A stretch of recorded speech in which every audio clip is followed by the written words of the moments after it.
What's up mga kamamay? And for today's video ay ipapakita ko ang... Wala lang, hindi, joke. Ipapakita ko lang sa inyo kung ano yung ulam namin kaninang tanghali at hindi ko na nagawa ng video. At mag-iisip pa ang inyong mamay ngayon kung ano ang imamatch natin dun sa ulam natin kaninang tanghali. Kasi pag nagluluto ako ng ulam namin sa tanghali hanggang hapon na po yun para syempre makatipid-tipid tayo. At yan mga kamamay ang niluto kong ulam kanina. So marami pang tira. So hanggang hapon na natin yung iuulam. So ayan ang ating pork steak ni mamay.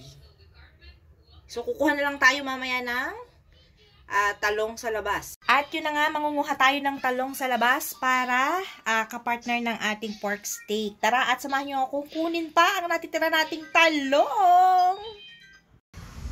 At nandito na nga tayo sa labas. Kukunin natin yung natitira nating talong. At baka maunahan pa tayo ng mga insekto. Hindi natin maiulam dahil sira na.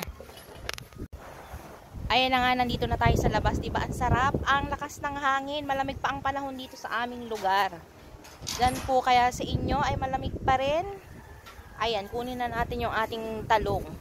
Iuulam natin, maya po ay magluluto na uli ang inyong mami. So magpiprito na lang tayo ng talong mga kamami. Ayan ang ating talong, kung nakikita nyo may mga bunga pa siya. So uunahan na natin ang mga uod at baka siya ay mabulok pa. Ito na yung isang talong natin, pangmuni na natin. 1.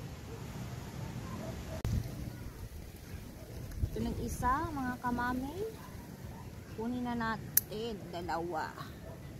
So, nakadalawa na tayong talong.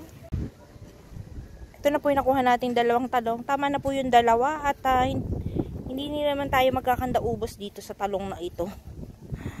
So, sapat lang ang ating kinuha para sa ating hapunan. Tambay lang ng konti ang inyong mamay dito sa labas at napakasarap ng panahon, napaka-presko, mahangin. Malamig po ang hangin dito. Yan, kita-kita nyo naman. Wala nang kaayusan ng pamumuhok ng inyong mami. Ayan, ang lakas ng hangin. O siya, mga kamamay, hanggang dito na lang muna ang ating video at tayo magluluto pa ng ating hapunan. Ipiprito lang natin ang talong. Bye!